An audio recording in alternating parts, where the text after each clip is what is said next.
Was 1985 a good year for video games? With its track and field emus, forgotten gore and irritating adventures, we hunt down long-lost role-playing games and unearth a real 8-bit movie.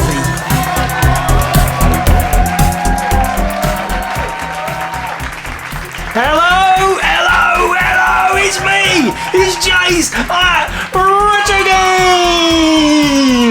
Hello, how are you? Still got some energy. I hope you're well. Happy Friday. Hope you're enjoying the retro life. The retro life for us, isn't it? There's a song about that. I'm back again to talk about Your Computer magazine. I've been obsessed by this magazine this year.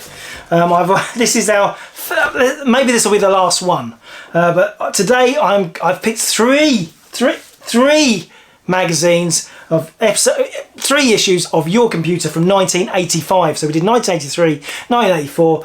Not quite so much as exciting in the 1985. So I've had to use three magazines this time rather than two. But I'm going to basically run through the things that really stuck out to me. Just check the cameras every time. And just show you a few things, investigate maybe a couple of things, and show you the things that oh wow, what 1985, what a year that was. It's the heart, it's the beating centre of the 1980s. It's got to be full of fabulous things, hasn't it? And let's see. What's on the table? So I'm starting with January 1985, so right at the beginning of January. And the first thing I'm going to point out is this No Man's Land advert. Now, No Man's Land really were Oric fans. These games are for the Oric and the Oric Atmos, but there are titles there I've never seen. Categoric. Now, I know it's a play. It's a play on the words. I mean, is it just called Categ? Categ. It's a shooting game by the looks of it, but Categ Oric. They would never do that now, would they? It's just like, what? It's insane. And here it is, Categoric. Yeah, that's not a gas mask. That is the controls. I'm guessing we're in a submarine. It's a very noisy submarine. Now let's just have a look. Now look at this. This is the raid. I mean, I know what they're trying to do. The sound's good. But it's just drawing circles, isn't it? It's just drawing circles. Now I wonder what's out there. Let's see if there's any ships up the periscope. There it is. There's a ship. I can't wait to see what happens when we launch a torpedo. Here goes. Oh. The ship disappeared in half an explosion. Wow. Fire flash. Never seen that. Now this one's a bit more familiar. It is a Defender clone. It's got pretty good colours, isn't it? I mean, we don't play enough Oric. We're all guilty of it. It is a bit strange what's happened to the ship, isn't it? The colours on the actual ship keep changing. Oh, I think a slow explosion. Up in smoke, like a polo. The hare and the tortoise, possibly. What about that? The diabolic tower. Diabolical tower. Sadly, I couldn't find Diabolical Tower, but I could find this in stock, Zoolympics on No Man's Land, and what a fabulous idea. This is a track and field, but with animals instead of people. This is a British kangaroo. You didn't expect that, did you? A British kangaroo. And we've done it in 8.9 seconds. Okay, let's go to the big emu race. The animation is actually pretty cool, isn't it? Look at this emu. He's racing against the other emus. I think he's going to lose. He's going to lose. He lost. Sea lion swimming. Oh, look at that splash. Let's just watch that splash again. It's like an array of lines. A sea lion in a race against his friend. He's doing all the moves, up and down, up and down. The guy he's racing against, he's just floating along, not putting any effort in at all. And he seems to be almost winning. Come on, come on. Tap those keys. Come on, sea lion. You can do this. We've got to take that, mother. I love the way all the motion in the scene is made by those little flags along the top. I know you're already excited for the next event. We lost this one. What about this? Gorilla Javelin. Now, is it me? Or are those animated legs hilarious? I mean, it looks like... PJ, is that Irish dancing? I think that gorilla's Irish dancing to the line. Chuck the javelin. Oh, that's a terrible angle. Terrible angle. It's straightening up. I think it's going to be short. It's going to be short. Oh, 90.1 meters. Very crazy. I have seen Tyrann. Yeah, in concert, 1986, Wembley Arena. Now, what about this for an obscure advert for you Spectrum fans? RuneSoft invested in a full-page ad. If only they'd invested as much in their distribution, because you will not find RuneSoft games very easily at all. And look what they are called. Paradox, Spoof, they've all got the same cover, Spectrelm, and Robin Hood. Robin Hood. Yeah, because there's some copyright issue by using Robin Hood. H-O-D-E. Robin Hood. I'm not making it up. I'm not making it up. A beautiful full-page advert for Blood and Guts by Quicksilver. Now, this is an odd one because Blood and Guts, if you don't know, went through a name change. It was also known as Fantastic Voyage. And it's a game where you go inside the human body and shoot, you know, viruses and you know, disease from inside the body. But I think, you think, oh well, Fantastic Voyage, there was probably a copyright issue. They got into trouble and they had to change the name to Blood and Guts. No, it was initially called Blood and Guts and then changed its name. I'm sure of this. It was initially called Blood and Guts and then changed its name to Fantastic Voyage.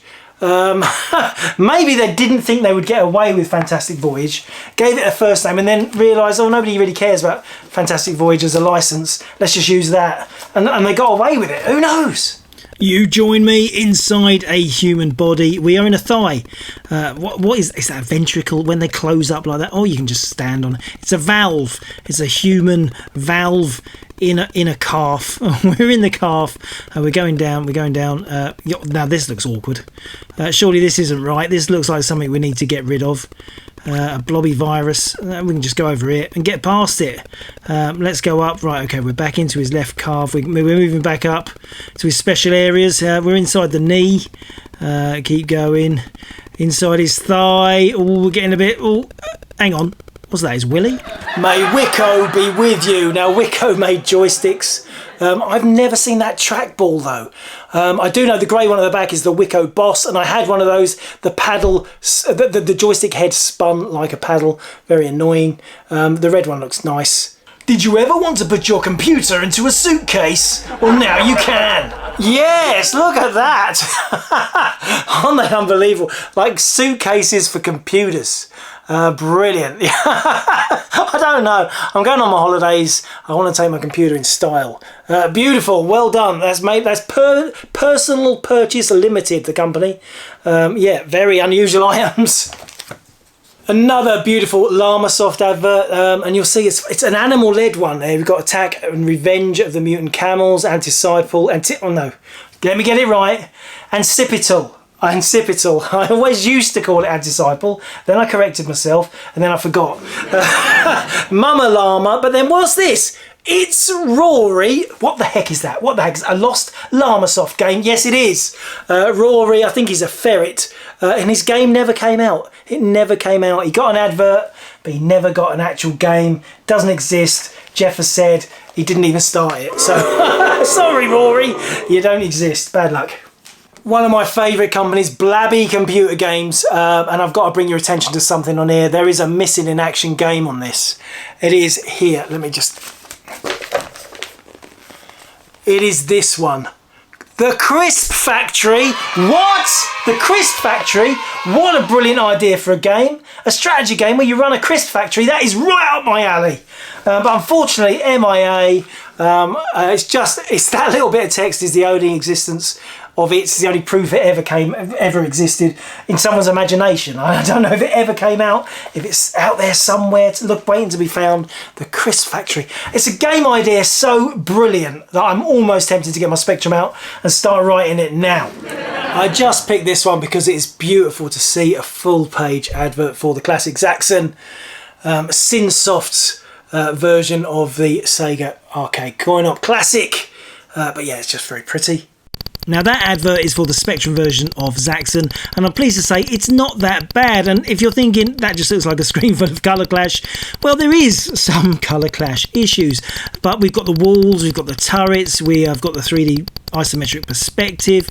Admit it, it could have been a lot worse. Now these pages are just they're like sales pages. This is related to Spectrum, and even though Spectrum, we think, oh, it's about Spectrum. No, it's not. It was a chain of shops called Spectrum, a massive chain of shops, which has all disappeared.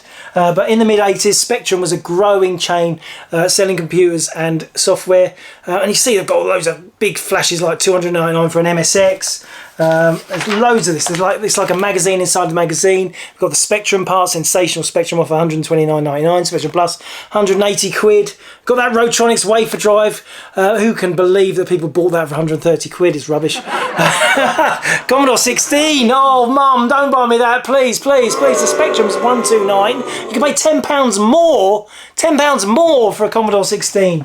Oh, your heart bleeds for all those poor kids who got one of those. And the awful Commodore Plus 4.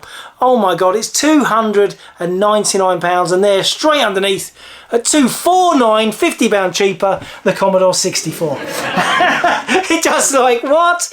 Are you joking? You're joking, you're going to pay 50 quid more for the Plus 4, which is, it's a mobile turd. It's a bit, you know, as computers go, that was such a massive fail on Commodore's behalf. Next page, we've got the Scion Organizer, 99 quid. We've got some printers. We've got some Sanyo 555. That's looking pretty serious computer. Yeah, loads of this. That was another page. We've got monitors. We've got an 800 XL for 199. That seems a very good deal. That's a good deal now, isn't it? Atari 800 XL for 199 quid. Same price as an Electron now. If you tell me which is the better quality computer, an Acorn Electron or an Atari 800 XL, I don't know, I'm bound to upset someone, but I would say it's the Atari 800. BBC Model B there, $399. It's nice to see all these computers together with their going rate at the time, isn't it? It's interesting.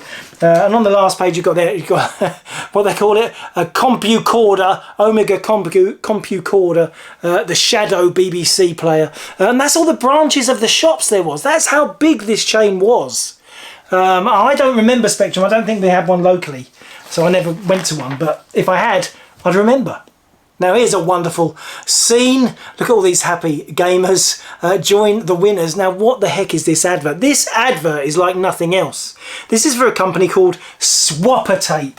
Yes, tired of your old tapes? New games too expensive? Join the fastest growing swap club. Yes, you swapped your games with other people. Isn't that strange? I'm guessing they were swapping copied games, I reckon.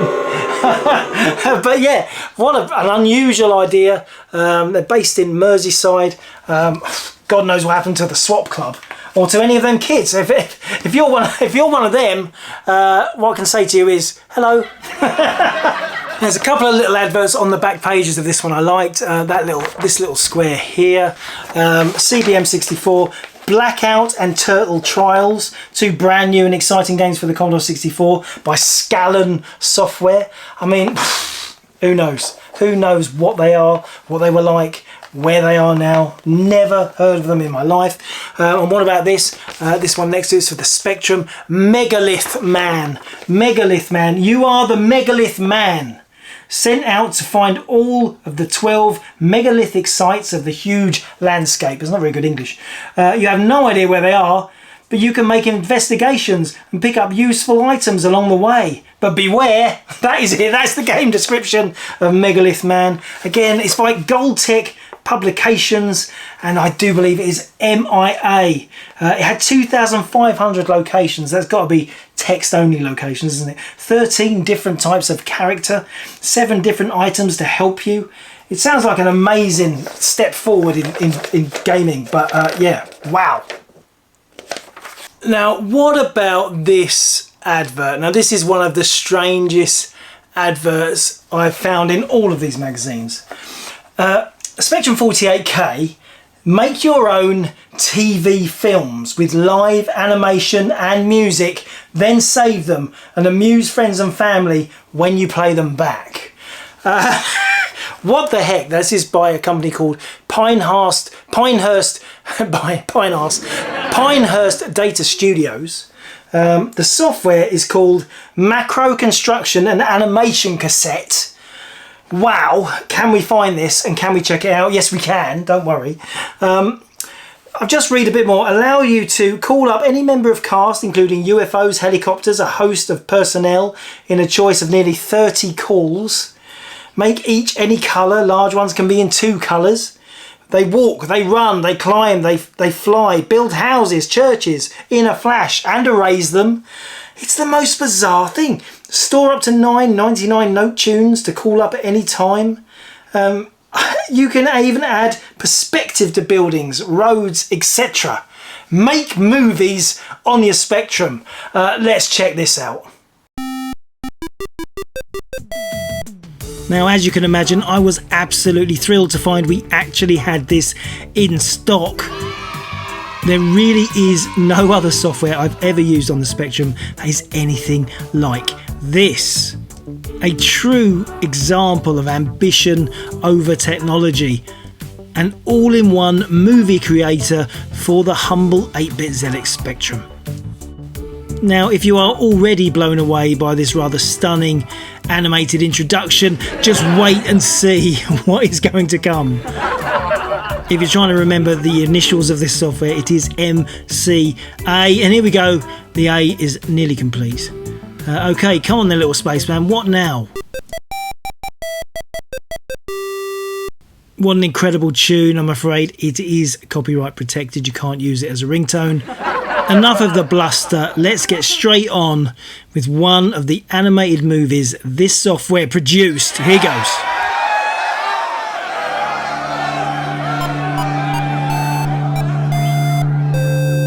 Our story begins in the depths of space.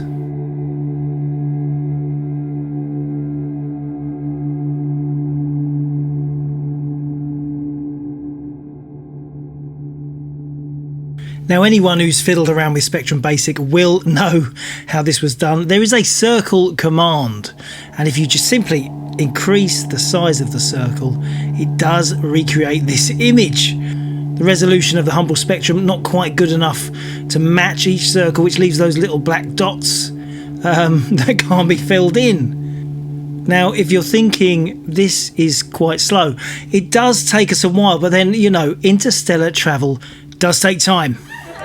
Let's just slow things down and appreciate the majesty of this epic return to our home planet.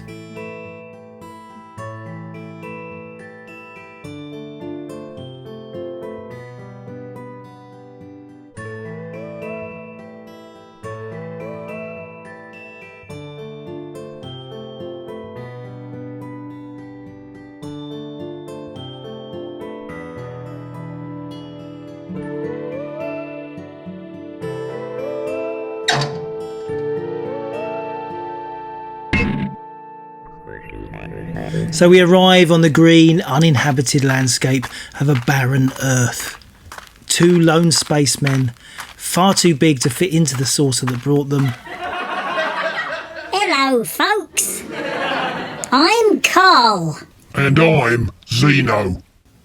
We've come to show you our technology. And how to use it to have yourselves fun. Now, using lasers is very dangerous. Do not try this at home. Our friend Carl seems to have created a sun. Hopefully you will remember how those are created. Now, as beings from another universe, as you may imagine, they've got plenty to say about our own technology. Most of your computer games are destructive. Be constructive, MCA. Words of wisdom there from the aliens. Oh my god, their skin's fallen off. Okay, alien stuff out of the way, let's prepare for some visual magic. Yes, what is this being constructed before our very eyes? It's a bit like the Play School house. Who the hell's that?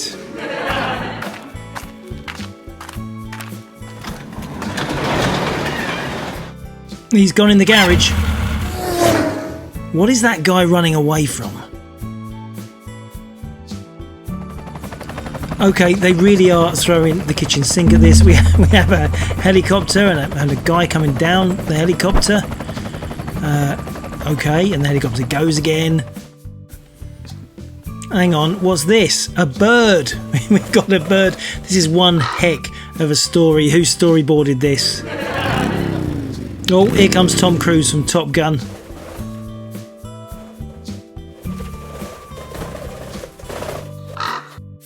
And here comes Linda Lusardi. I know what you're thinking. Is there a plot to this? It's a movie on a Spectrum. What do you expect? Oh, hello, boys. Hi. Want a lift? Get ready for this. You've already got a bird. Yes, it was all a massive build-up for a joke. What a hilarious 1980s style joke. Now, there is more to this story, but I'm going to have to cut it short because you've all fallen asleep. This is a bear who comes and terrorises them all. He doesn't kill them all, but they do all run away. Now, you're probably all thinking, let us see the back end. Let's see the bit where you actually create the stories. And I'm sorry to say, it is like a simple basic programming language, calling out commands which without a manual are impossible to use. So yeah, more help needed with this. But I'm sure we all agree, what a groundbreaking piece of software. We're now moving on to April 1985. There's Sam Tramiel on the front cover there. You know, he is the boss. He was the boss of Commodore who went on to buy Atari. It's so bizarre. Yeah, big rivals. Anyway, let's go to the first thing that I found. Ooh, a double page Gremlin spread. Yes, Gremlin graphics, the legends behind the Monty Mole series. There's the terrible Monty's Innocent, Sam Stoat, Grumpy Gumphrey, Super Sleuth, and Beaver Bob in Damn Trouble. Yes, a famous game, famous game because it never ever was released, but it was advertised, it had its artwork and everything. Why didn't they put out Beaver Bob? It must exist somewhere. I think it must do. And what about this beautiful double page spread for Games Workshop? Yes, the legends that are, they've got their own chain of shops. And all those, Chaos, I know Tetley's, is it Tetley's favourite game? Someone's favourite game in the Hardcore 44, I know that. Battle Cars, yeah, brilliant. Talisman, super rare on the Spectrum. D-Day, Tower of Despair. But I've never ever seen Tower 2 Key of Hope. That's because it is MIA. There is an MIA Games Workshop game that has never ever been found. The sequel to Tower of Despair. But I just love the style of this. Oh wow. It just looks so good. I know it's black and white, but it's got so much detail, so much style, so much artwork. I love it. And one more thing in this issue that I thought was worth looking at, and that is this, Stay Cool. Not a particularly easy to find game, it's for the Spectrum, but it's just funny seeing a full page advert for a game like that on the Bug Bite label. That is really cool. That is really cool to see that artwork zoomed up in a full page. So here is Bug Bite's Stay Cool, and you are right. You are right. Okay, you're right. It is a poor man's Jet Set Willy, but I mean, Jet Set Willy was such a huge hit. Was it any wonder that Bug Bite, particularly Bug Bite, who lost out on the rights to it to software projects, really wanted to make their own version? Sadly, despite those beautiful glossy adverts, this was a huge flop. But to be honest, it's not terrible for a 1985 release, not really. And now my third 1985 magazine. This is from June 1985. A few more things. Firstly, what about this? Kuma computers, the only choice. They were the only choice for Amstrad CPC. Some very obscure games there. I've never seen that on Amstrad. Start Avenger there. Shadow of the Bear. Don't get that mixed up. Oi, Retro Bear, not you. Shadow of the Bear. Not Shadow of the Beast. Shadow of the Bear. Now we know where they got their ideas from. Galaxia, North Sea, Bullion. Loads of obscurity there. And I didn't mention Fruity Frank, though it was on that page. Probably the best game on the Kuma label. It's a pretty decent version of Dig Dug, of course it is. And I love these baddies with the massive conchs, big nose weirdos. Yeah, it's really nice. I like the pace of it. It's got speed. For me, Dig Dug really was a special 1980s game, but it was a game you grew out of. Looked great against Pac-Man, but not so good against Boulder Dash. You know, very, very exciting games. Oh, what's that one there? Don't we know someone who likes that game? I'm sure, and I love bridge. My name's Shaw, and I love bridge. My name's Shaw, Hello. and I love bridge. My name's Shaw, and I love bridge. What will you show? The Vikings are coming. Yeah, an unusual advert again. Swescott are proud to announce that we will soon be releasing several top quality programs on the international market, made by some of Sweden's most proficient programmers. And all the best of all, the prices start at $1.99. Swescott. I've never heard of them. I don't remember what games came out on the Swescott label, or if any ever did. Well, actually, my research did find this, a single inlay for the Spectrum game Speldorado. Doesn't sound great, does it? Now, I couldn't resist showing you this. It's an advert for one of my all-time favourite games, Software Star by Kevin Toms. And isn't that beautiful? He's got what is that, Turbo Spree? That's the life of being a software star. It's just great to see a full page. It's a different advert. You just got the front of the inlay. Looks like the front of the inlay on the adverts, but this is a proper... it was one of the most poorly received games of all time. Got terrible reviews, but I absolutely love it. I did do a special where I played it really badly. I just love it.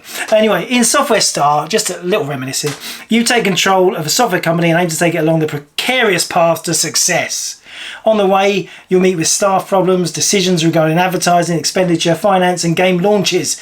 But your business awareness, together with a few gambles paying off, will make you a software star. It carries the Kevin Toms hallmarks of attention to detail and carefully tuned difficulty. Yeah, brilliant. There's one review here. The game can be incredibly subtle. That's a weird review, isn't it? That was from Popular Computing Weekly. Yeah, but one of my all-time favourite. And doesn't Kevin look fabulous in that little picture there? He does look good. He self-styled on him, obviously.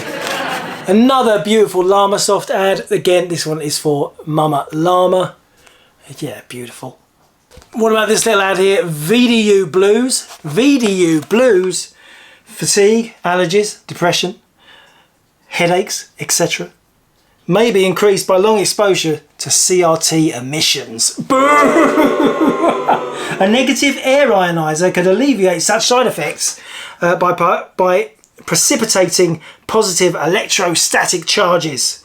For literature, please contact Surplus Valve.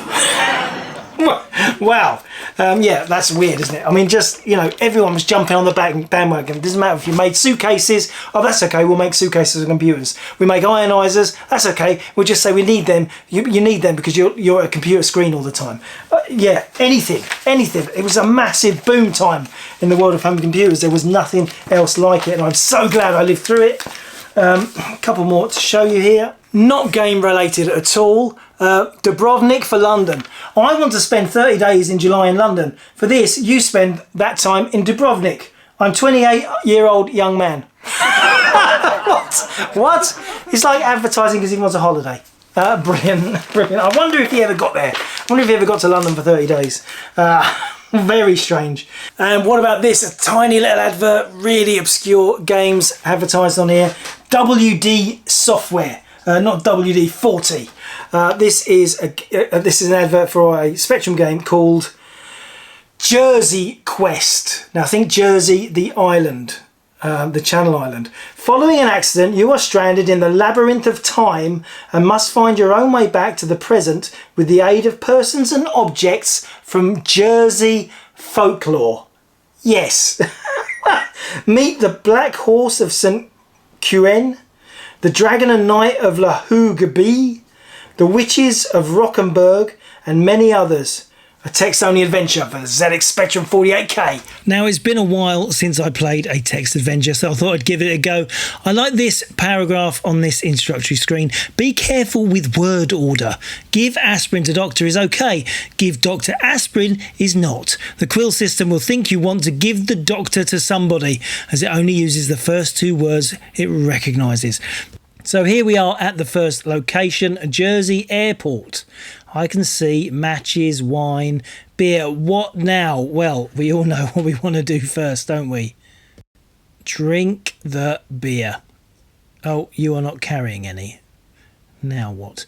Pick up the beer. You can't go that way. What do you mean can't go that way?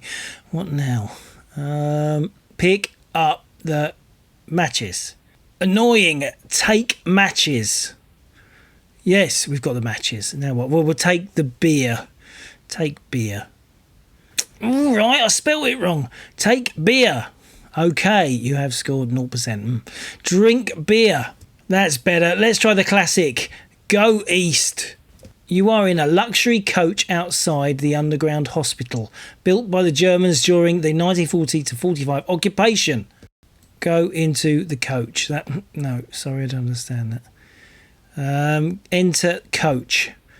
You can't go that way. Oh no, we're in the coach. We're in the coach. I'm an idiot. Leave coach. We are at the entrance of the underground hospital. A shiver runs up your spine as you think of the prisoners who died in the digging of the tunnels. There's only one thing I want to do. My name's Shaw, and I love bridge. My name's Shaw, and I love bridge. My name's Shaw. Well now. Wow. What a brilliant one to finish on. Just so many obscure, amazing things in these old magazines. There's a lifetime in it. Honestly, that's like, what? Your brain expands, you can't soak it all in. There's just too much to see. I've just picked little splats as things that meant something to me. If you read the magazine, you'd find completely different things that meant a lot more to you, I'm sure. Yeah, thank God that these have been saved. Because even if we haven't got the games, at least we've got acknowledgement they existed in these magazines. Anyway, fantastic. I might come back and do some more of this if you want me to. Because there's a lot more issues, goes right up to late 80s. But until then, until next time, happy retro gaming, retro gamers!